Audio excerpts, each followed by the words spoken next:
Hello everybody, and thank you for enabling us to come here, and thank you to come here to listen to Sanjana on behalf of Serge Dro, who is here. Sanjana, of course, myself and some other colleagues, I warmly welcome to the session.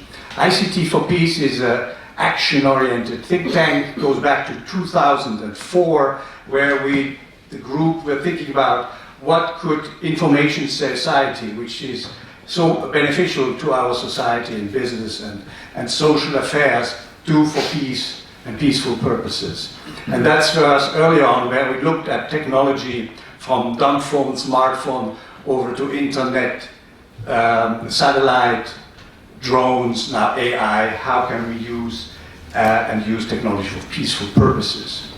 And you will not go into the details, but you can see that on the website. But then, very soon in 2007-8, we saw that the cyberspace was challenged.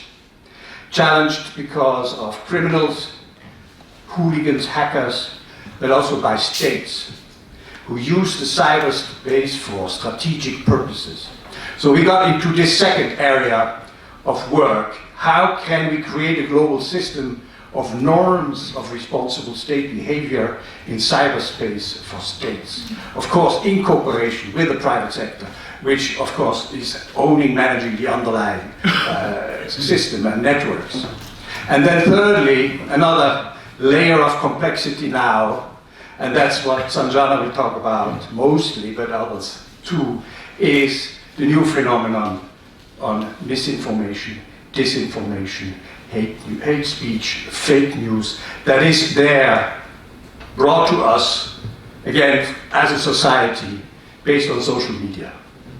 And now, of course, as we have seen, governments, but business also is struggling how to get the genie back into the bottle. So this is what we do. I thank you very much, and I hand over to Sanjana, and thank you again for coming.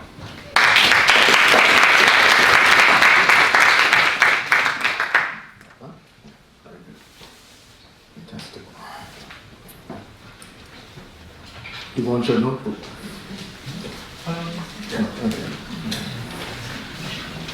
Good evening, everybody. What a privilege to speak here. It's a fantastic building. I've spoken at Etihad before, but I've never actually come in here, and it's gorgeous. The architecture is so beautiful, and what a privilege for the students here to study in this kind of building, which I think promotes learning.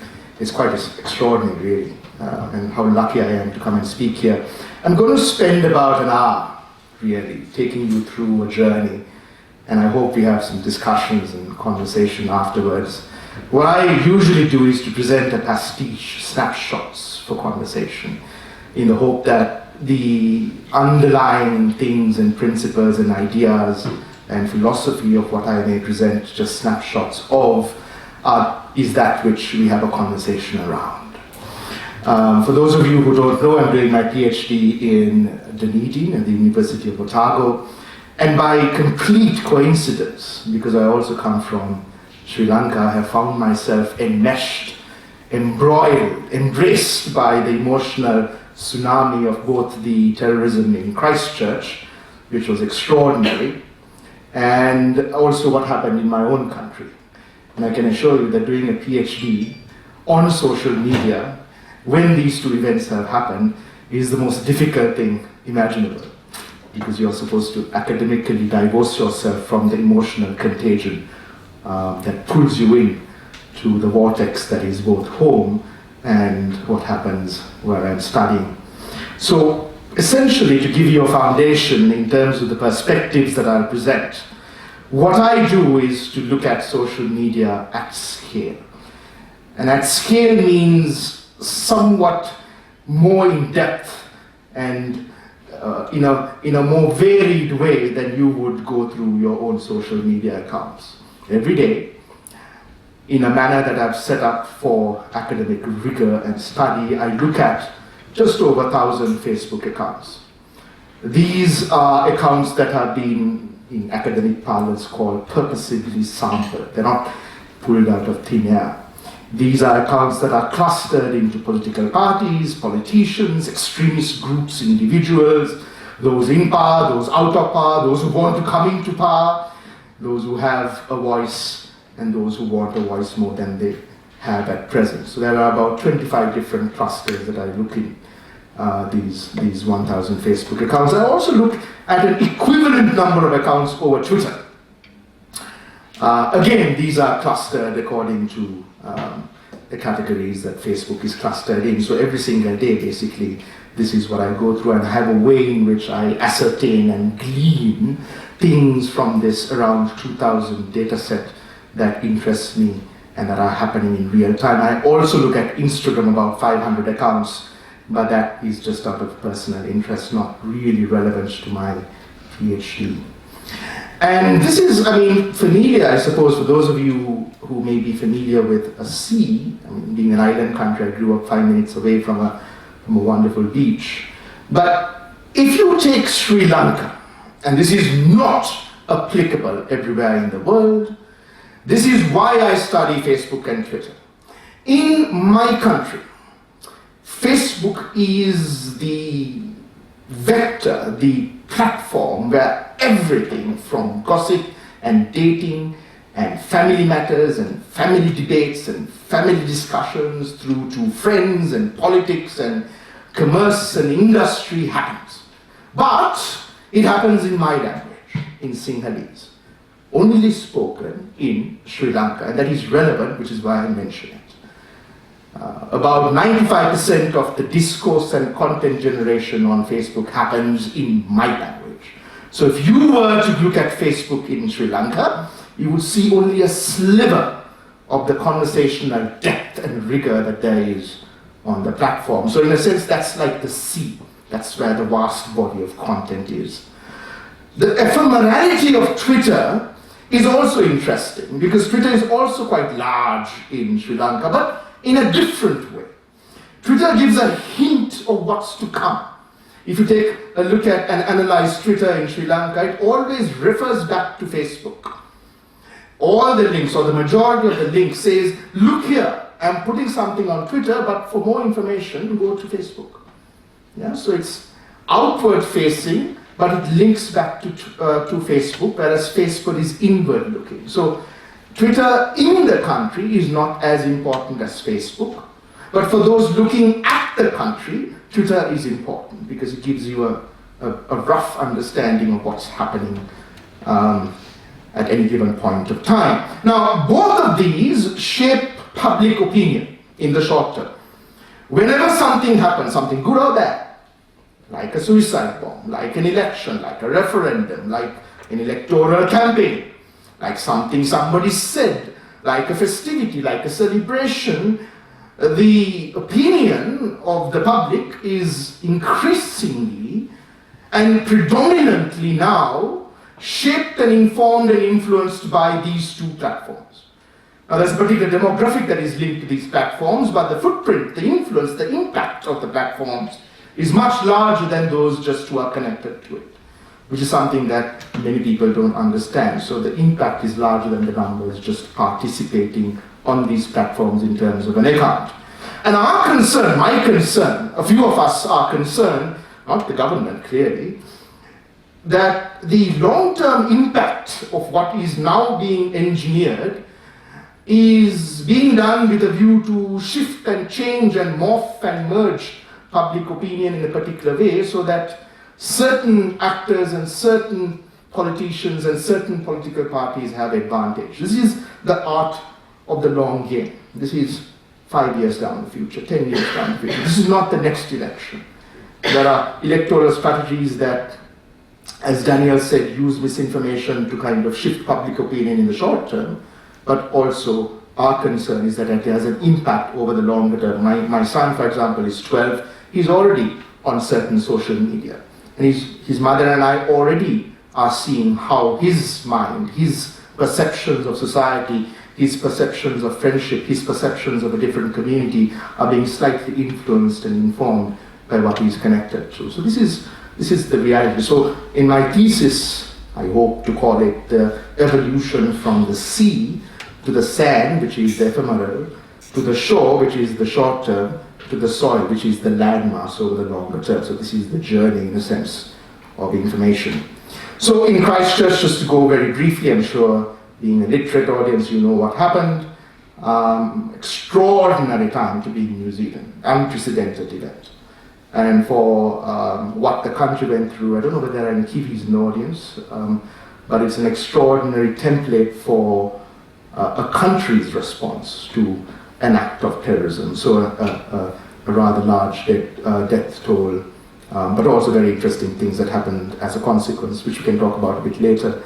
Easter Sunday, I don't know how much Sri Lanka makes the news in this part of the world, but if you just take a look at those dead, right, dwarfs Christchurch. If you take a look at search interest or news interest or newsworthiness on the number of reports, and you compare Notre Dame's burning with Christchurch and Sri Lanka actually comes last.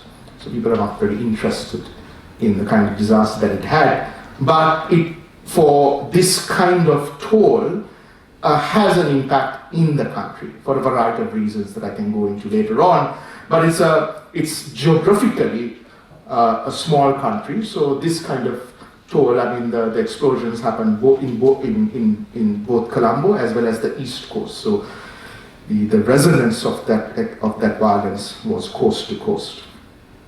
So it did have a significant impact on the country.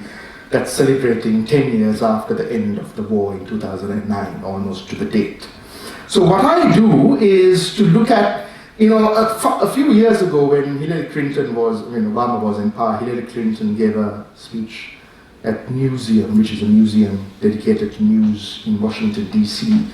And already many years ago, with typical American chutzpah, said that social media was the pulse of the world. Apologies for the American audience. And it was complete bollocks at the time. Social media at the time would have been the pulse of America, but it wasn't the pulse of the world. But things have changed in the past 6 or 7 years, where now social media, particularly in countries like mine and Myanmar, give you a sense, a hint, an indication that something is going on. It's like the doctor with a stethoscope hearing your heartbeat or feeling your pulse by holding your arm. So I look at signatures and signals and signs at the scale I'm looking at, which allows me a unique perspective into the context of a country. So let's go into, for example, one snapshot. So Sri Lanka had a 30-year-old war, which ended almost exactly 10 years ago. So most of my adult life has not been in a country at peace. After the end of the war, however, one of the things that's happened or not in the country is that we haven't really had a conversation about why the hell the war took place. Wars don't just happen overnight. You don't wake up and because of a bad hair day, go to war. That lasts 30 years. The problem is that we haven't had that conversation. Now, it's one thing for me to say it, it's another thing for the data to say it. So there are two, for those of you who don't know, on Twitter you use hashtags, and there are two key hashtags that capture the end of the war. Every year after 2009, we had these two hashtags on the 18th and 19th of May, capturing the conversations around the end of the war. Now this is what happened just a few days ago. So Victory Days is, in a sense, the hashtag that is used by the south of the country, by one community. And if you examine, and this is in terms of the thousands of tweets, you won't be able to understand any of the top words used because they are all in my language. This is pertinent in the next slide. So those words are basically around treating the army as heroes. They're about the army, and they're about the various sections of the army, so the Air Force, the Navy, and the police. And they're thankful, so there's a lot of gratitude in those words. And then if you examine the emojis used in these tweets, also you can see a lot of thankfulness or gratitude. There's a Sri Lankan flag, they are loving the army, they find the army strong. There's a bit of sadness. But basically there's a certain emotional anchor there. Now, if you take this, which is I won't go too much into the detail to bore you, but this is the place, the geographic location where the war ended, and it ended in a very, very brutal way, by the way. That's why the country is divided.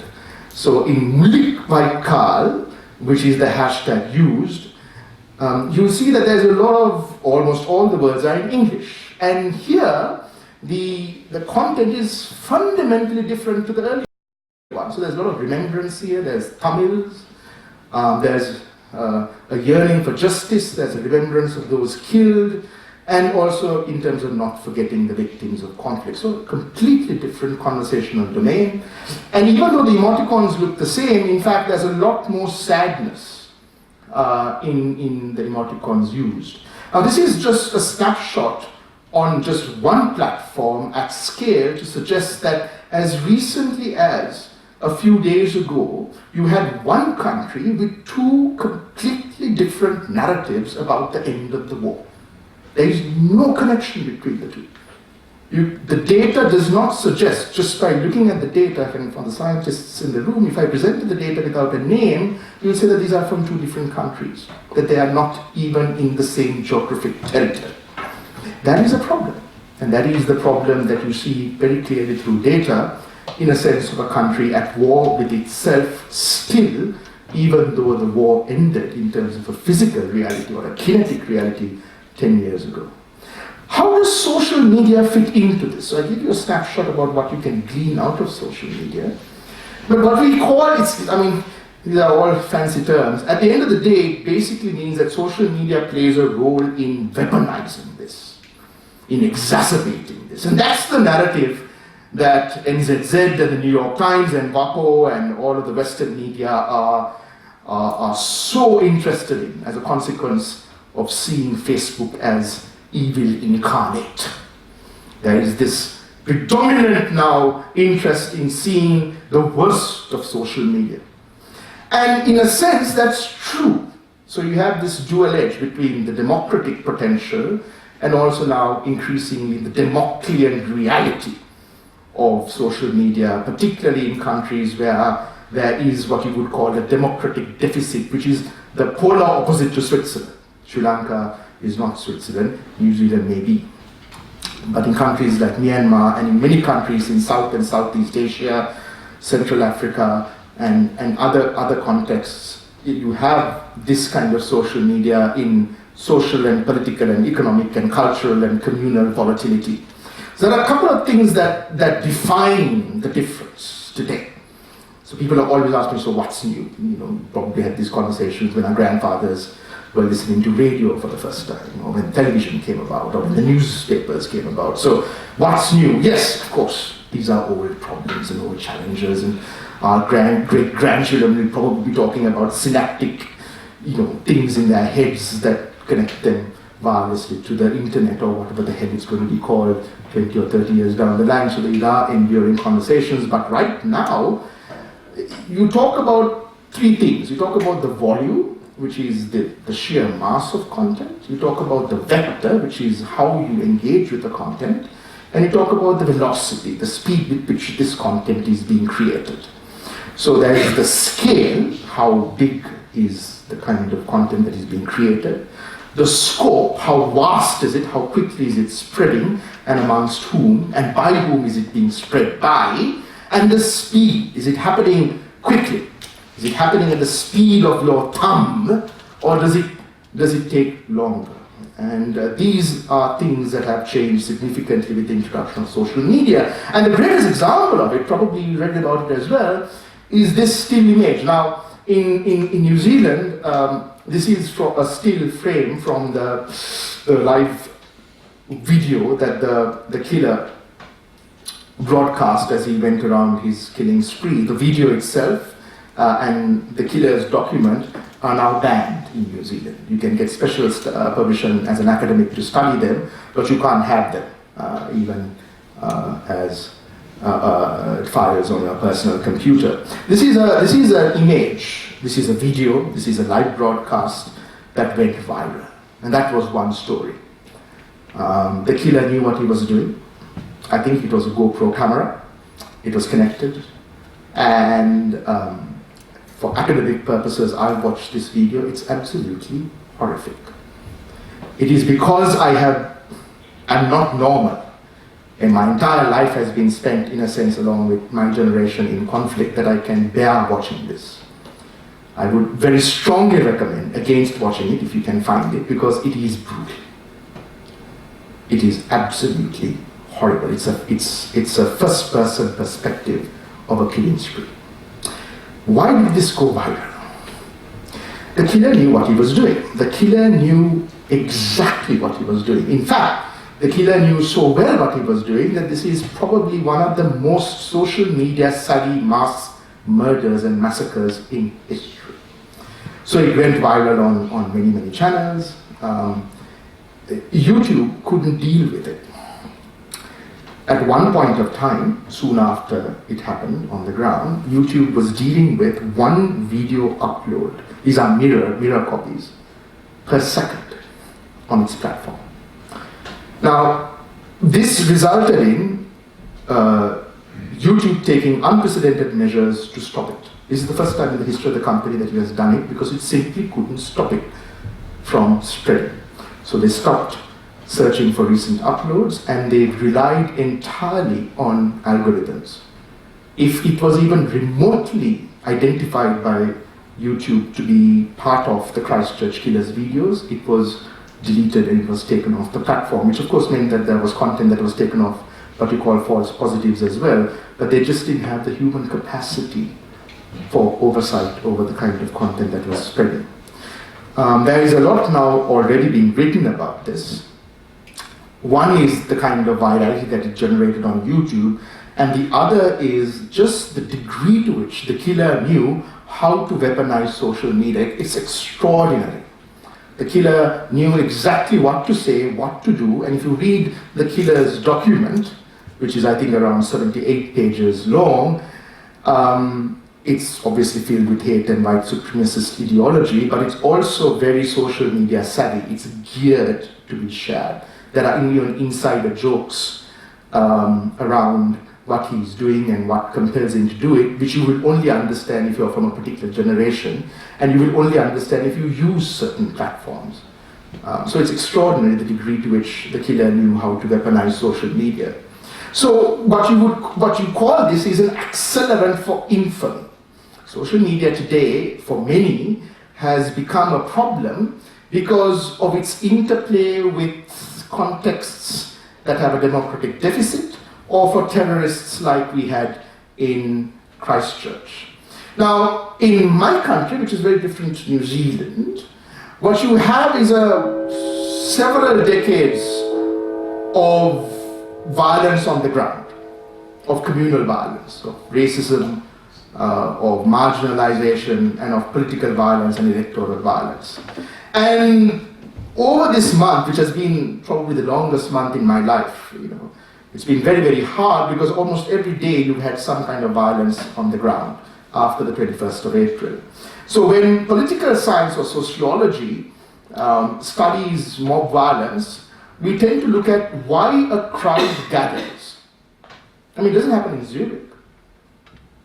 It doesn't happen in Switzerland. It doesn't happen in New Zealand. Mobs suddenly don't gather and go killing people and burning things. So what are the conditions that allow mobs like that to gather? So here you have maybe some lessons from nature. Nobody quite understands what you are seeing. This is called murmuration. This is when a large group of birds come together and form a flock and fly in this fashion. You see the same kind of dynamic, behavioral dynamics with large shoals of fish in the ocean. You really don't know why it's happening. It's actually gorgeous to look at if you've ever seen it in real life. But this shape, this form, this leaderless structure is really quite complex. It's so complex that you have not figured out actually how it works. But part of it is because of this phenomenon called collective intelligence. It's the intelligence of the group. There's no one leader. It's everybody acting and behaving in a particular context that gives rise to that kind of structure. So that you see it in the natural world, but you also see it in the political and social world as well. And it's different to the kind of political structure that you would have, say, in an election, where you vote for somebody and you know who the leader or leaders are. That kind of swarm is leaderless. It's morphing, it's fluid. And it's based on three general principles. One is adhesion, how you stick on to something. Is there an ideology, is there a thing that arrests your attention that you'd like to be part of? Young people, for example, find certain ideologies very, very exciting to be part of. Peer pressure, for example. Cohesion is the internal dynamics of it. How do you gather as a group? So one is latching on to something, the other is how do you form yourself as a group, and the third principle is repulsion. How do you keep from, in a swarm like that, crashing into everybody? So, I mean, a visual always helps. Here you see the two first principles, adhesion and cohesion, together. So the water droplets on a leaf, in terms of physics, conform to both adhesion and cohesion. They are on the leaf because they are latched on to the little microfibers on the leaf surface, but the bubble is formed by the physical properties of water. You also see in terms of magnetic attraction and repulsion. So if you take a look at those little iron filings, very often society also organizes it itself at scale based on what you might see a magnet do with those little iron filings. Now, a lot of this is also dependent on context, country, and community. This is why it's such a hard science. This is why you can't say simply, as many do, that just the mere introduction of social media increases the proclivity to violence. It has never happened. It doesn't happen that way. The reason why this happened in the past 2 weeks in Sri Lanka, and this is a recent photo, we've had widespread island-wide mobs, including just on Monday last week, where we had the worst communal riots in the history, in a very long time in the history of the country, happen because of these scientific principles enmeshed with the kind of political, social dynamics in the country. The point about this, and I want to stress this, is that when you're studying social media in contexts like this, you can't reduce it to just an argument that suggests, and as many do, that just Facebook alone, or Facebook Messenger, or WhatsApp increases violence. It doesn't happen that way. You can't reduce complex systems to simple drivers. But you can look at artificial intelligence as an accelerant to violence. So there are reasons to think that this is a problem. YouTube, for example, I don't know how many of you use it in the room, it's already old media in one sense, is a problem. It has been academically studied to suggest that what they call the recommendation engine, every time you finish a video, there's another one recommended for you. And this is like tumbling down the rabbit hole in Alice in Wonderland. YouTube is trying very hard to fix this, but up until last year, it was a problem because it, for example, if you were studying radicalization and you went to content that was slightly radical, it increasingly got more radical in its recommendations. So quite extraordinary, actually. And even though there's a special version of YouTube for children, the concern is that at the young demographic in the United States, there's a very high percentage of just the sixth or seventh recommended video being entirely age inappropriate. So this is a recommendation engine that increasingly gets more violent, gets more ideologically hardened, and also recommends things that children should not really be looking at. You also have problems around limitations. People sometimes tend to think of AI as this panacea. Everything's going to be better because of AI. Now, my talk is not about AI, but about a specific aspect of AI, which is about interpretation and context, and this technical term called hashing.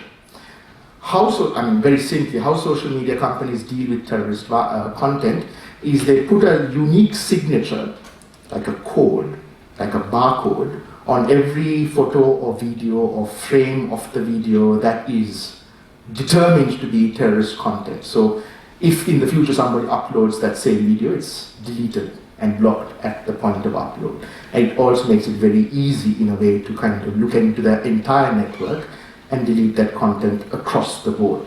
Now, there are limitations to this. And one of the best examples was, this is a screenshot of live footage that was around the Notre Dame fire, and extraordinary, YouTube thought that it was linked to the 9/11 attacks in America. And that was what it recommended as context. Right? So this actually happened. It was a big boo-boo for YouTube because they were just coming out of Christchurch and saying, they're going to fix this, and then this happened. Which clearly suggests that, you know, I mean, it's quite literally, I'm not making this up, humans don't quite understand now how the algorithms work because they've got so sophisticated. So there's a real problem around these companies. Now, for you, it probably takes at most 1 second to figure out what this is. Right? For AI, it's nearly impossible. If you present this to AI in terms of image classification, it does not know what the hell it's looking at. And in fact, there's a lot of academic research done. I couldn't get the screenshots for it, but what you would see as an orange with just a few pixels off, like just a few little pixelation, for AI becomes a screwdriver. Right? For you, it's an orange, but for AI and image analysis, it becomes a screwdriver. So this is a problem, because if AI can't determine at scale the kind of content being put onto these platforms, how on earth is it going to take off this content? Now this to you is a cat, but it's not a cat. It's not a cat. It's a combination of images in the likeliness of a cat, and the cat is made out of cat images as well. Right? AI doesn't know what to do with this. Think of all of those photos as terrorist content. Now, each of those images may be banned on the platform, but when you combine them in a form that gives it this kind of frame, it is a visual representation of how you can cheat AI. And these are real practical problems that very intelligent minds, far more intelligent than myself, are trying to grapple with. But right now, there is no solution to this. And even in the near future, there is no solution to this. So there's also stuff around machine learning and what's called natural language parsing or processing. So I don't know how many of you followed Mark Zuckerberg's testimony to Congress. Mark Zuckerberg, last year, in around March, when he testified to Congress, said that he's going to fix it. In fact, he's been saying he's going to fix it for quite some time. He's still trying to fix it. But one of the things he said that is going to help him fix it, and by it meaning Facebook, was as a consequence of what the hell happened in Burma, where Facebook was implicated in a genocide. It's not a joke. Right? And that is why, in addition to Cambridge Analytica, he was hauled up in Congress. Now, one of the things he said is that we are working on it because we are going to work on the ways through which Facebook is going to understand what you're going to type. Right. This is my Facebook, and this is me typing in my language. Now keep in mind, I said earlier that my language is only spoken in my country, and it's the same in Myanmar as well. Burmese is only spoken in Myanmar and Burma, nowhere else in the world. Now, what's the problem there? Swiss German, German, French, Arabic, English, Chinese have a large corpus of texts that you can pull from for many, many years in the public domain that you can use to train the kind of things called machine learning algorithms that Facebook would use to determine what is being said. Now, when I put this up, in fact, this says, my country is very beautiful. Facebook struggles a bit to understand whether I'm actually calling for somebody to be beheaded, I'm calling for them to be killed, or whether I'm actually saying my country is beautiful. Right? Now, this is text, even though this is a screenshot, this is text. I've actually typed this in. This is not text, even though it looks like text. This is a huge problem, but what's the problem here? This is an image of a particularly famous place in my country, and a beautiful one at that. It's actually a rock fortress. It's one of the most ancient rock fortresses in the world, and you can climb it. The sentence at the end says, my country is very beautiful, but screw anybody who likes ice cream. in ruder ways, right? Now, the problem is that Facebook cannot read that text. Because why? It's an image. And this is the problem with a lot of the content in my part of the world, where text is embedded into a photo, which makes it machine unreadable. They're called cartoons or memes. So a lot of the hate content on these platforms in my part of the world, in my language, which Facebook already struggles with, is distributed through this form, which makes it almost impossible at the present moment to stop or control or curtail, much less respond to. Right? Because it's an image with text, and Facebook doesn't have an idea of what to do with it. There's also another problem called context conflation.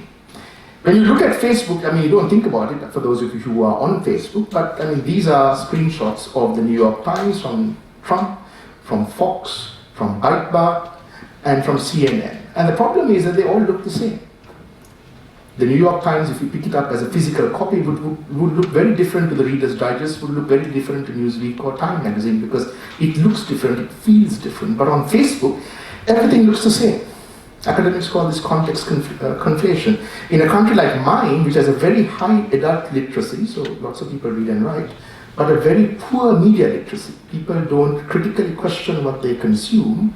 Rumor and misinformation are believed to be true because they look like things that you would associate with having credible information, because it all looks the same on the news feed. This is again a big problem. Now, I can talk more about what you probably know and fear and read in NZZ and other newspapers, but I want to give you the flip side, which is why it's so hard for us in our countries. We have to deal with this bloody problem. We have to deal with this social media phenomenon. So what's the flip side? So in New Zealand, for example, and as I said, as a consequence of being there, I studied it quite in depth. There's a phenomenon, one of the ways in which you can study Twitter is something called hashtag co-occurrence. What does that mean? Now, it's too small for you to see this, actually. It's actually a super high resolution image. This image is about 50 megabytes, so it's like an image of the solar system or the Milky Way. It's literally like a constellation. It's not different to the constellation you would see when you look up at the night sky. Every dot there is a hashtag. And this is the conversation around the attack a week into it. And by looking at the kind of hashtags that have been associated with the attack and in response to it, you get an understanding of what the dynamic of the conversation is. Is it hateful? Is it spiteful? Is it hurting? Is it sad? Is it angry? Is it loving? Is it responding in a humane way, or is it calling for the execution of the killer? What kind of conversation? Like a supermarket label. When you go to a supermarket, like Migros or Co-op, you see labels on the aisle. So you know that if you want a deodorant or if you want vegetables, you go to a particular aisle. And when you go to the aisle, you get to select. It's just like that. A hashtag would give you an indication of what the content is. And here's what's interesting. Here's what's extraordinary. After the attack in March in Christchurch, a week in, it was not violent, it was not venomous. People didn't want the killer's head. It was all about love, and it was all about the values of decency and dignity and democracy that New Zealand should uphold and not give in to terrorism. So it's quite extraordinary. I also look at what people were talking about in terms of this visualization. There were two hashtags called 49 Lives, which was done by an American professor in America, and there was this hashtag called They Are Us, done by actually a popular Hollywood actor who also happens to be a Kiwi resident in New Zealand. He was the guy who came in Jurassic Park, the first one, as the doctor. I forget his name now. But he's Kiwi and he lives in the country, and he started this hashtag called They Are Us. They meaning the Muslims are us. 49 lives referring to initially what the death toll was, 49 dead. And you looked at the kind of conversation around this, and again you found people coming together.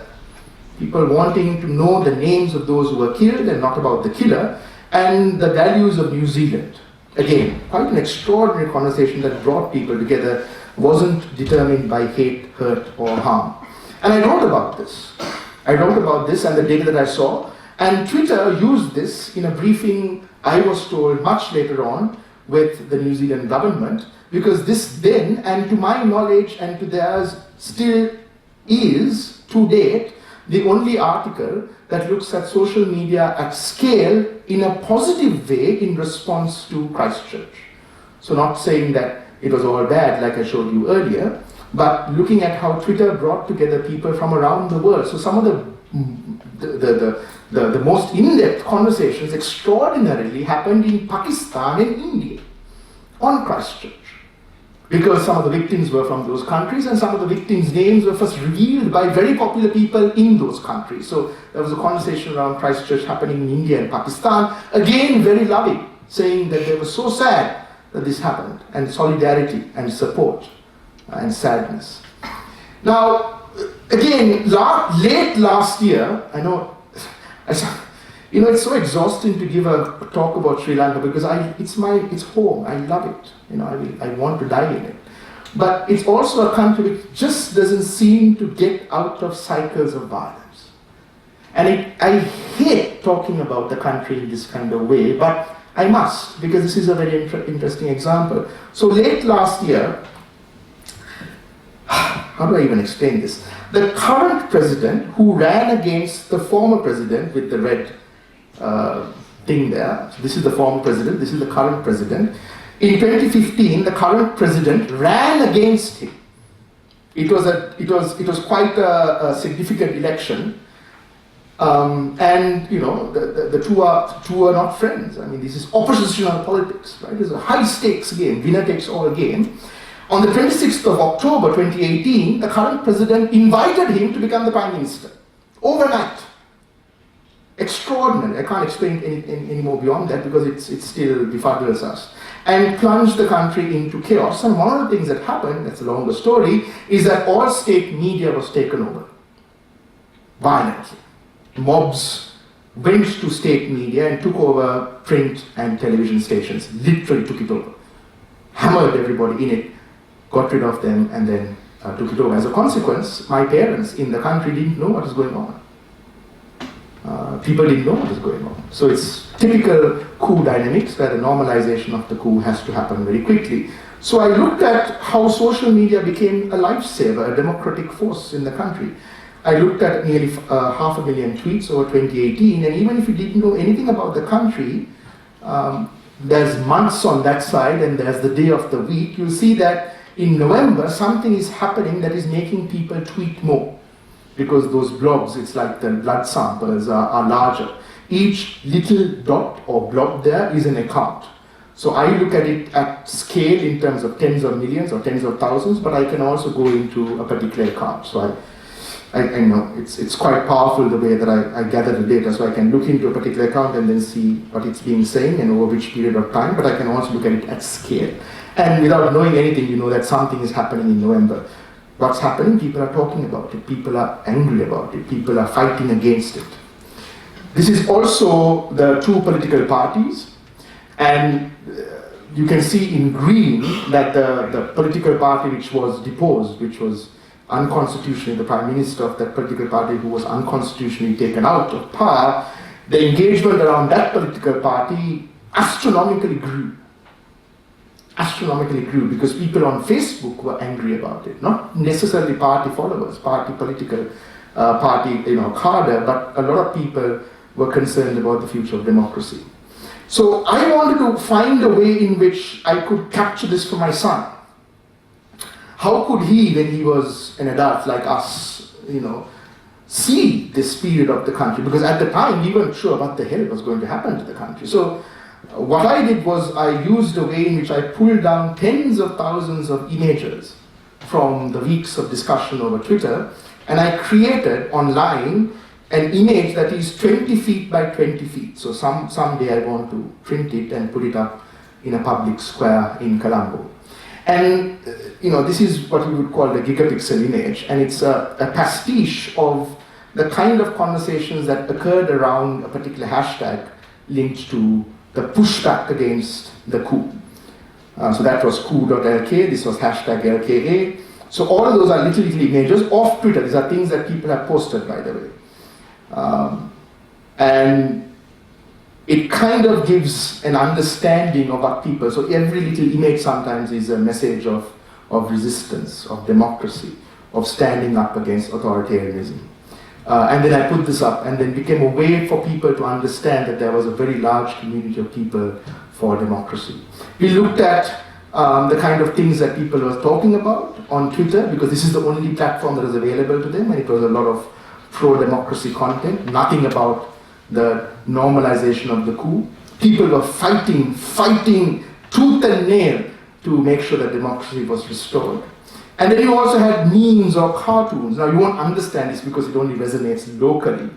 Well, one of them actually is from Fast and Furious. But a lot of this actually went viral. It was shared incredibly widely at the time. And in a country where this kind of content has great appeal and attraction, because it's easy to share, people understand it, you don't need to write anything down. So this kind of content in the hundreds of thousands was also shared on social media as a pushback against authoritarianism creep. And by the way, the rightful Prime Minister was restored back into power in mid-December. What happened after the suicide attacks on the 21st of April? So you would think that a suicide attack, which killed, 250 people, would result in immediately anger and hate, this visceral kind of interest in getting back at those who are responsible. But this is an image of Christ, and I mean, it's hard to say, or hard to talk about it, but Christ here is literally covered in the blood of the victims, right? This is from a church that was bombed. It's hard to look at. Some of these churches don't have the roof. I mean, it's extraordinary. I mean, the power of these blasts. And this tweet was 24 hours after the one tweet that was the most popular on Twitter. And it's not calling for hate. It's not calling for violence. There's a very different message. Likewise, this tweet was the second most popular. As you can imagine, Sri Lanka ran out of blood for the victims. So there was an open call for blood donations. The response to the call was so great that by the end of Sunday, the blood bank asked people not to come. Because foreigners and Muslims and everybody went to donate blood. It was the largest, single greatest blood donation campaign in the history of the country. Nobody stayed away. And the way in which that was spread also was through social media. You don't need to know the figures, but that peak that you see there is on the 22nd of April for Twitter. It's the highest increase in a 24-hour period of tweets in the country in the history of the platform. That is how much people use social media to kind of respond immediately to what was happening. This is a visualization of all the conversations after a week, so the 21st of April to the 28th, around particular hashtags linked to the suicide attacks. That green section you see there, which is a very large section, is essentially talking about capturing accounts that were tweeting about the attack, but in a very reconciliatory, peaceful way. They were using Twitter to bring people together. So this is this is about 500,000 tweets, graphically visualized to showcase that the response over social media to violence was not more violence. Right? And that this is also very important. There were also memes, so all of this was spread. This is all, you won't understand it, but it's all calling for restraint, for calm, for non-violence. And these are two examples, along with many other examples, that I want to leave you with, because it's not simple for us. Social media is a driver of violence, but it's also a driver of responding to violence in a peaceful manner. It's complicated. So I want to leave you with certain things that I want us to think about. One of the things that came from the West as a result of Cambridge Analytica was that you should delete Facebook. Get rid of it. Don't use Facebook. It's evil. It's going to kill you. Now the problem is that in Sri Lanka, in Myanmar, in Indonesia, in Malaysia, you can't delete Facebook. In Myanmar, they haven't heard of Google. They don't use email. In Myanmar, and Daniel knows this, because he's traveled to Yangon. If you go to Yangon, beautiful city, but crumbling, right? You go to a little tea shop, It's in the middle of a bow tree.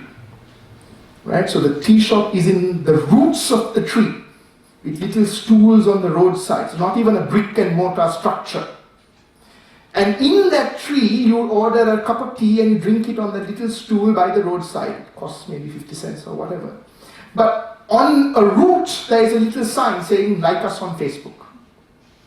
Right? It's extraordinary. So Facebook is the internet.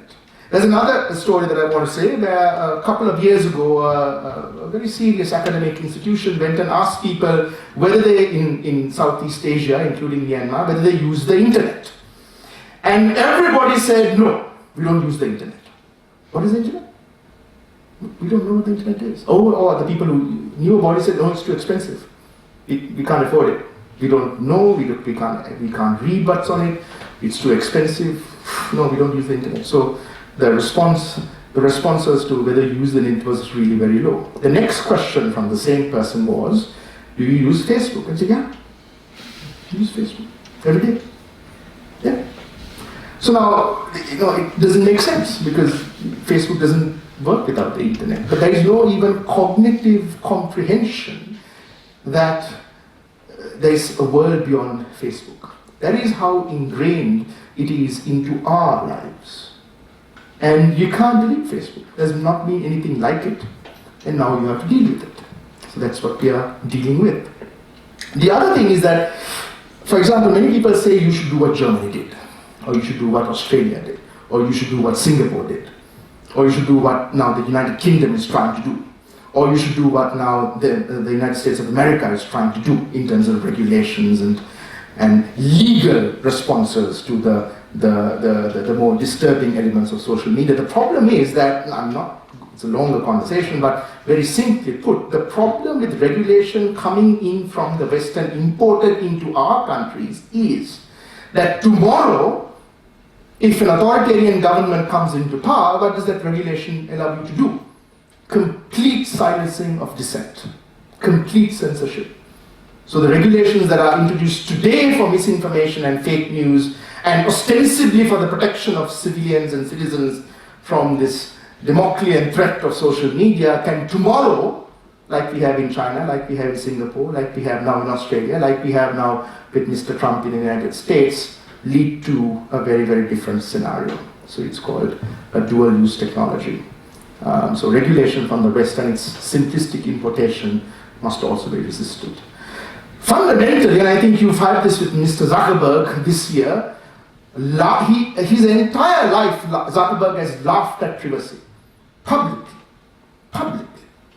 His entire life, the company has kind of pushed back on any kind of regulation. And this year, he's in favor of both. Now, it remains to be seen what company does with it, but he's publicly said that he's in favor of privacy, and the company is going to pivot towards privacy. Historically unprecedented. It's never happened before. We don't even know, if I come to Zurich next year, what Facebook is going to look like. It's a complete pivot. And now he's in favor of regulation as well. And I think that this is because, and again, I don't think that you should trust Mr. Zuckerberg, but it's because social media, the business model is not working. They're reaching a stagnation for the users who are signing up, apart from in China and in parts of Africa where there are large untapped markets. The rest of the markets are basically saturated. And the problem is that a lot of these markets, the conversation is not really very good at scale. It's like Myanmar, it's like Sri Lanka. The companies have created platforms for toxicity. This is the law of unintended consequences. It's actually a law of unintended consequences. You have such a large growth with this facile expectation in Silicon Valley that everybody in this world, like most Swiss are Democrats. That is literally the foundation upon which these technologies have been built, and it's not true. So now you have historically unprecedented platforms for the manufacture, the spread, the promotion of toxicity. And the companies don't know what to do with it, and they are now being held criminally culpable for it. That's a game changer. They can no longer say, but we are just a dumb pipe. They are now being part of the problem. So then you have, as I said, this pivot to privacy, extraordinary. You have also Dorsey from Twitter, you have now Google and YouTube, you have now Apple. Everybody, a few years ago, this conversation on privacy was very different. But now you have all these companies talking about privacy. And at the end of the day, this is part of our lives. You may, as Swiss, only go to Facebook or social media occasionally. My sister, who's older to me, is a home baker whose entire business is based on Instagram. So she can't live without Instagram. She can't do a business without Instagram. Our politicians, our political processes, our electoral processes, our referenda, our social communications, our news and information, everything runs on social media, including mainstream media. The problem here is around how these companies deal with it. This is again where we get into AI. You can't deal with the amount of information that is being produced every second. There's no human oversight mechanism possible. So people often ask me, because Mr. Zuckerberg promised it, okay, so maybe you put more humans to oversee the content because you can't understand Sinhalese, you put more people who understand Sinhalese. So is it 100, then you make it 200. Is it 200, then you make it 500. Is it 500, then you make it 1,000. You can't. It's not sustainable. It can't be done. It's extraordinary. You haven't had this business problem before.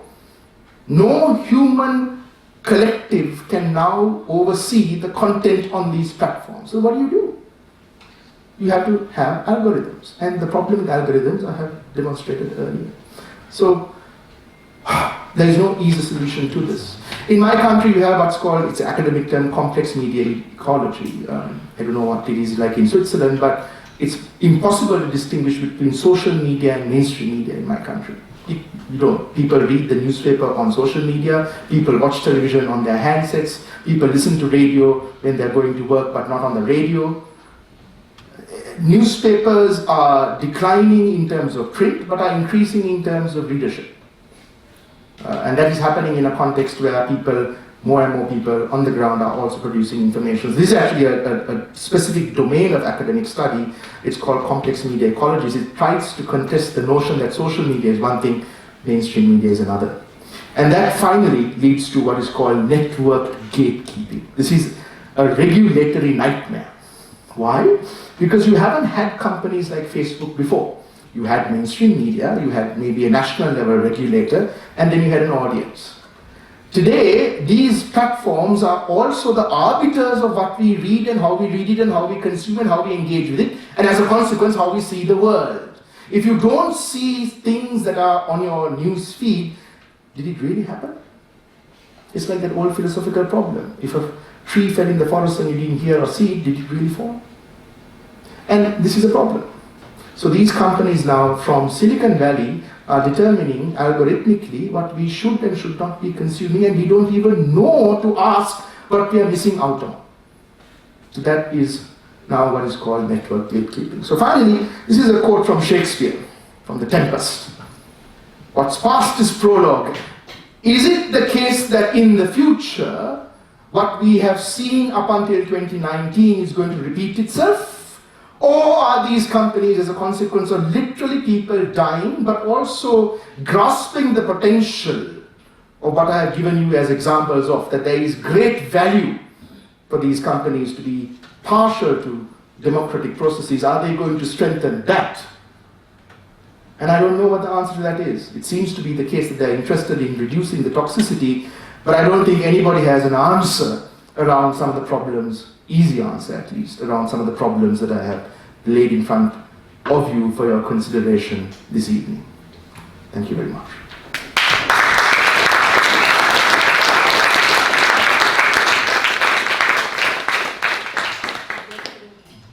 So thank you so much for this engaging and super interesting talk. In the interest of time, I think I also want to let you ask the questions, so I think we're going to cut the on-stage interview part because we've only 25 minutes left, but I would still ask the first question maybe to warm everyone up. So you mentioned a couple of times that you want to look at social media at scale.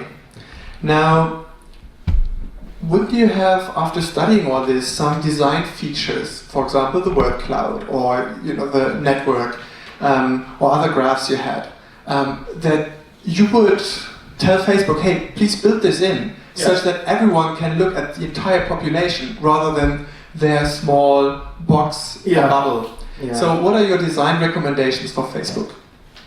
Well, there are two design recommendations. There are many, but it's a long conversation. One is that, yes, you should have more user-level controls over the kind of content that you want to see. Right now, it's not easily adjustable, the degree to which you want to see specific kinds of content and then reduce the other types of content. It's algorithmically determined and not something that the user is fully in control around. So they are trying to build some of that in. The other thing, actually, is that the entire model of sharing has been built around what is called frictionless sharing. So it is a almost muscle memory to forward. And this is a problem now in India, for example, with WhatsApp, where the ability to forward it to hundreds resulted in rumor also spreading to hundreds. So counterintuitively, what Silicon Valley is growing up to understand is that added friction helps improve the quality of the conversation and helps stem kind of rumor. Now, there are different ways that they do this. For example, in India, but now globally, they've restricted the amount of people that you can forward it to at one go. We want to build in either things that happen during violence or when there's a high proclivity of violence occurring. If you see that something has a very high probability, we want to tell Facebook in markets like mine, okay, do certain things that make it harder for people to share, because that's what they do without thinking, and their media literacy is very poor and very low. So these are what you call UI elements, or design elements. These are things that you would do differently on the app. And there may be things that also show up differently. So if there's unverified information, it might have a particular label, for example. There's a whole range of things linked to human psychology as well that they're now trying to kind of experiment. But it's a larger conversation around Silicon Valley that didn't exist a few years ago that's going to impact their profit model. Because right now, the more sharing, the better it is for them. And a conversation at the end of the day that we are going to have is like less sharing, but maybe more quality. So you raise your hand, and I'm going to hand you the mic. But I can also go on. I mean, I have a list of questions, but... I think we have a question. Oh, sorry. Yeah. Thank you very much for your speech. It was very interesting and captivating. I have just a question regarding now, you spoke about the company and Zuckerberg and other people and so on. When I look at the power they are getting through that, which they didn't aim at the beginning. I mean, I don't think that Mr. Zuckerberg thought that one day he will be so powerful. And now that they intervene, and here is my question, that we are intervening not only in the information, but also in the heart of our concept of the state. I mean, when we speak about the model of the state which we have, where we have boundaries, geography, population, etc., today we are over that, and these companies are not only feeding the information, but also are giving us the values. This is democratic value, you can spread it. This is terrorist, you cannot spread it, regardless of the quality, and so on. How far it goes, and how it can be surviving with the traditional model.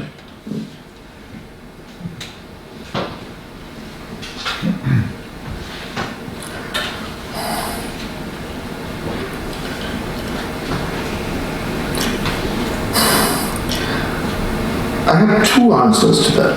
One of the primary drivers of conflict in countries like Sri Lanka and Myanmar is as a consequence of a loss of identity. We think that a cosmopolitan, liberal, global identity, borderless world, for example, free travel, is good. What's counterintuitively happening as a consequence of more and more people getting connected on these platforms is that there is also entirely unexpectedly, in a sense, a growth of tribalism and tribal identity and communal identity. And in a country like Sri Lanka, where I can speak with some authority, there is a complete loss of knowing where one fits into in the future. The government is speaking in a language that I don't know where I fit in. I don't know where my community fits in. My loss of identity is real. And that then drives me to an assertion of the identity to the exclusion of others. And this is then the basis of an othering and a violence and intercommunal fractures and fault lines that build on the past but find digital expression that leads to kinetic reaction. So that is one answer. The other is that, with Europe and the European Union and now with America and with the United Kingdom, all of these countries and regions and political entities, transnational or national in terms of sovereignty, are grappling with this phenomenon of these companies becoming more powerful than governments. I mean, Facebook has 2.2 billion people, right, as users in total, and I think they have a metric called the MAU, monthly active users. That's well over 1.7 billion. That's more than the population of India. That's more than the population of China. So you haven't had these entities before. So philosophically, it's a problem. How do you deal with that? What is national sovereignty? What is a border? How do you regulate? How do you legislate? For example, Sri Lanka has a very high diaspora. Now, any country with a high diaspora, they have sometimes very often a very strong voice in what happens back in their home country, but they're in a different country. So if these platforms both allow for it, but allow hate to be generated that has a negative impact back home, but they are protected by free speech regulations and laws where they're producing it, then you have, maybe the lawyers in this room can explain this far more than I, a problem of jurisprudence. Right? There is no one answer to this, but I think that the regulatory conversations and the lawmaking is embracing this. And I think that you are also seeing a shift in the social media companies as well to embrace the power that they have. Mr. Zuckerberg and Sandy, I've been told I'll end by this, and I know that we're running out of time, but by people who are in Silicon Valley. They speak of Facebook as an extraordinary company that has never been like anything else before in the valley. Because there's such a concentration of power with Zuckerberg and the higher echelons of management that very often the company finds itself in a problem because the lower tiers or the middle management simply doesn't know what the higher management is thinking.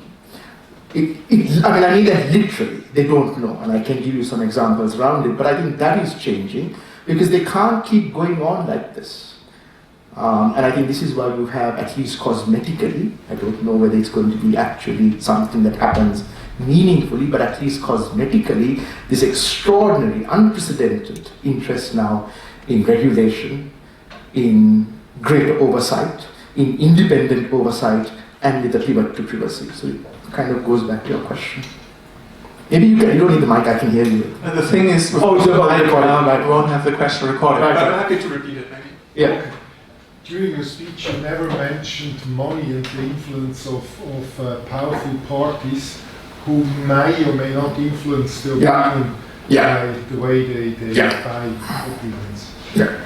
Okay, so the influence of power and money in these companies. Yes, so that's very evident both in Myanmar and in Sri Lanka. And philosophically, this is also the greater debate where the internet was supposed to be liberating. Now you find that social media also, with from the time that the Tahrir Square and all of that euphoria at the time around the Middle East to now what we have today, post-Trump, post-Brexit. So the tables have turned, and what you find as a consequence is that the people who are entrenched already in political authority and power are the ones who are probably the greatest users of social media to be in power. So in my part of the world, for example, you have, this is a longer conversation, very interesting question, but both the overt investment, so what you can see in terms of political advertising, but you would see in terms of during electoral campaign what would come up on a news feed or what would be presented to you as a campaign advertisement, and what you don't see, which is actually the more dangerous one. So at scale that I look at, there's something called a dark signature, where you don't know who the producer or the author or the funder is, but the entirety of the account, what it's saying, how it's saying it, what it's using, the time it's putting it out, is all towards a particular ideology or a particular individual or a particular party. And it's happening in concert, it's happening collaboratively, it's happening more than coincidence. Right? So that is what you're seeing. I can literally see it. I can't ascribe it. But you know that somebody who's obviously aligned with that ideology or that party and wants that party to succeed electorally is funding it. Maybe from the party, maybe outside. You don't know. Now you can find out, but it's forensically, digitally, very, very difficult.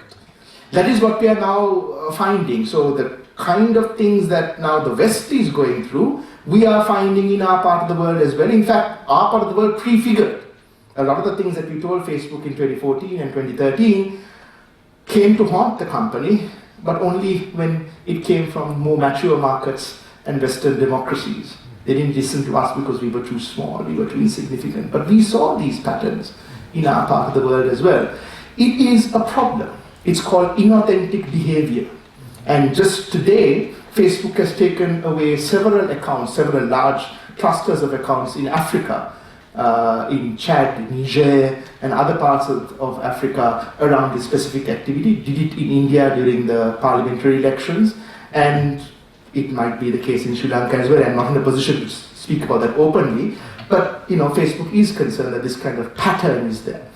It is going to be the case in the future.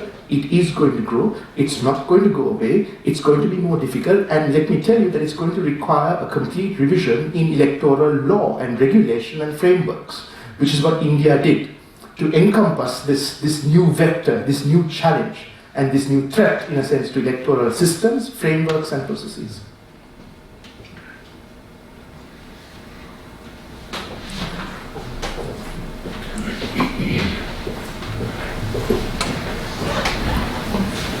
Also from my side, thank you very much for the super interesting input.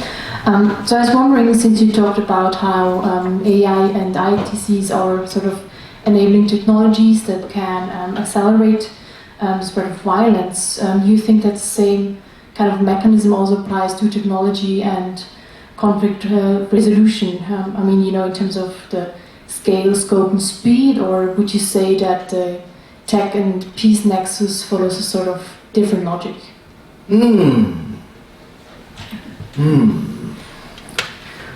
Well, I think that it's eternally going to be in contest with the contenders who create the context for the violence to grow. And there's always been the case. I mean, I don't think that we've gone beyond that simplistic belief that the mere introduction of social media is going to help democratic actors or peace builders do their work better in contexts of violence. Linked to what the gentleman asked me, but you're increasingly finding that state-level actors and non-state actors and dark actors and sometimes foreign actors are sometimes the most adroit, the most adept at using social media to promote, to produce, and to spread violence. I tell you frankly what my frustration is. My frustration is, and this is the raison d'etre of the foundation since its inception, is to alert, strengthen, and create the capacity of civil society to liberate this damn thing. It's all there. The potential is there. The frustration is that they don't do what they can be doing, either through a lack of knowledge or a lack of interest or the belief that it's not important. In my country, my endeavor still is, in some circles, and including in government at the highest levels, to convince them that this is important, it's absurd. The people who are using it know how important it is, but different sections of society still don't, including civil society. So that is the frustration. That is what, in a sense, compels me and drives me through to explain by data some of what I have been saying for many years, because they can dismiss me, but if I tell them that, look here, you're a bloody idiot, because there's data points at scale in the millions that suggest that this is what you should be doing, or this is what you should be responding to, or this is how you should be saying it, or this is the platform you should be using, or this is the expression, or this is the content, or this is the frame, or this is the cartoon, or this is the length of the video, or this is the kind of caption that you should be using on the photo, or this is the time of day, of week, of month that you should be putting this out. Or this is what that person is saying, and this is what you should be saying it to count it. Or this is what that person could be saying at that time over this person who is a candidate at that election, and because of that, you should be starting to say what you should be doing now. So it's like a cat and mouse game, strategy. If this can be embraced by civil society, then I think there will be a very different discussion around peace building. That is our hope, and that is our endeavor, at least from the Foundation's perspective, and mine personally. Just hand it. Thanks. One thing I wondered, and you said, well, there was no way that Facebook could get a handle on this rapid spread of these violent videos and things like that. Yeah. I mean, it sort of reminded me of things that happen when there's a big run on the stock market, for example. They close it down. They just say, look, things have gotten out of control, everybody's gone nuts, we're closing the stock market. Point. Yeah. Oh. And I mean, there have been times when all this stuff went down because it just crashed from some problem, and then I don't pay that much attention to it, but I read about it afterwards. I say, oh well, nobody had WhatsApp for a day and a half, and the world did not end. I mean, wouldn't it be possible in some of these things just say, okay, it's out of control, that's it, you lost it, boom, gone. So that's what the Sri Lankan government tried to do. They tried it 3 times from the 21st of April. From the 21st to the 28th of April, all social media except Twitter was blocked.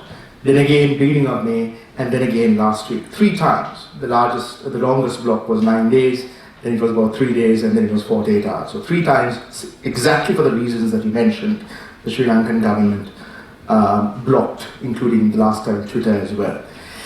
The problem is, it doesn't work. And it's not me saying it, it's because I researched it and we have the data now, including from last year. In my part of the world, the moment, and I don't have the graph in this presentation, but I do have the data, the moment that a block is announced, VPN searches go up like this. Remember that, again, statistically, of the 7 million in Sri Lanka and the nearly 25 million in Myanmar, 97% of all Facebook and social media users use it over their smartphone, right? And what happened now is, as a consequence of the blocks being arbitrarily or suddenly imposed, Google is not blocked, so the VPN searches go up and VPNs are installed and social media happens. So there is data that suggests that, this is part of my work actually, that the 1,000 accounts I look at had an imperceptible drop in engagement, even at the height of the block officially. And generally the traffic fell down, but the platforms and the accounts that were kind of central to the conversations in the country didn't notice any block at all. Facebook didn't turn it off. No, the government turned it off. Facebook does other things. It doesn't turn it off, but algorithmically it increases friction. There are countries like Sri Lanka and Myanmar, which I don't know what they exactly call it, but they are on a high alert list. So they look at the kind of conversational domain, and sometimes even before I can see, they say, like, look here, there are rumors going around. And then they consult with local country level actors, including those like myself, and say, what is the proclivity? They call it imminent harm. That's the imminent harm framework. Twitter has a framework called CRANE, the Crisis Response and Natural Emergency Framework. These are all frameworks of things that the company is going to do when a crisis could be actually a tsunami, for example, may not necessarily be political violence. What is it going to do? Now, all that is also in operation, but let me end by saying that in a country like ours, you see, the challenge is Twitter needs and Facebook needs an official interlocutor. It needs to work with government. 2 problems. Sometimes the government is the problem in our country. They are the primary producers of information, so then what do you do? Secondly, and I'm not making this up, right? And I can speak about it openly even though it's been recorded, because it's actually happened. When Facebook came to Sri Lanka after the suicide attacks on Easter Sunday to help the government deal with misinformation. They had a 2-hour meeting with my president. 1 hour of that meeting was spent with the president initially and then his emissaries and officials talking to Facebook about 2 things. One was a website that the president didn't like and wanted to delete. I'm not making this stuff up. Second, the president of my country, and I take no great pleasure in saying this, wanted Facebook to stop the distribution of SMSs. Now, Facebook was so taken aback that the report that they sent to Menlo Park wasn't believed. I love my country. There are some of us who have made and will make great sacrifices to make sure it doesn't go through cycles of violence. But the problem we have is that we are dealing with individuals in power and authority who don't understand the basics of technology. So I'm not trying to exonerate Facebook and social media companies. Yeah, I know. I don't want to speak about other countries because that's not my place or position. I can speak critically about my own and allow the audience to take lessons and extrapolate from that. And I know exactly what we are thinking about as well. But this is the problem and the challenge we have. So I'm not trying to exonerate social media companies, but I'll tell an anecdote of a company employee, and he's Sri Lankan. He said, listen, we grew up with war. Do you think, Mr. President, that we want our technology to be associated with the start of another conflict? Do you really believe that? So sometimes good people in these companies are also there, but they're thwarted by, as I said, the upper echelons of management who come from a very different context and culture. So it's a complicated answer, technically as well as regulations. So let me ask a final question.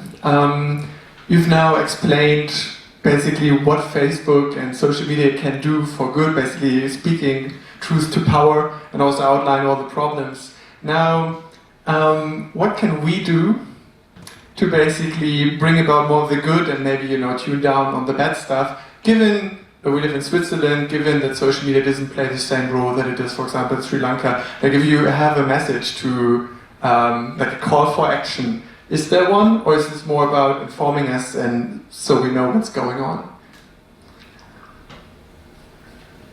I hate questions like that because that makes me into this kind of prophet who wants to tell something that the flock then takes forward and does with it as it's very biblical and Christian. Listen, at the end of the day, you are all very privileged. You are incredibly privileged to be studying here, to be living here, to come here, as I am.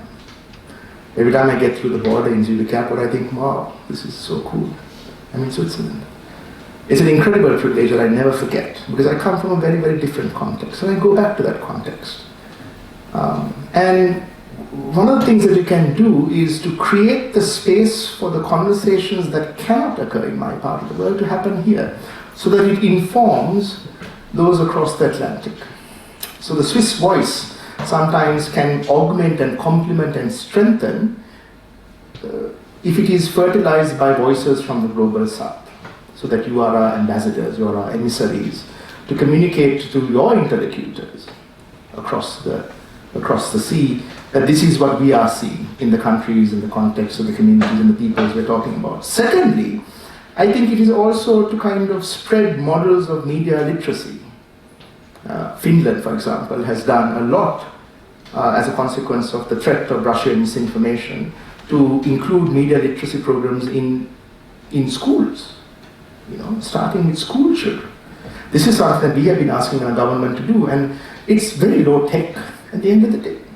But it's fundamentally important to teach our children, to teach from that level upwards, and to create a generation where it's not about YouTube or Twitter or Facebook or Instagram or TikTok or whatever, because these technologies and these platforms may not be there 5 years down the line, but the media literacy around critical consumption and questioning of what you read and consume, so that you don't react and respond to the content immediately through muscle memory, I think is fundamentally important. If you can create those models and serve it up as a template for the rest of us to emulate, maybe that's something that you could do.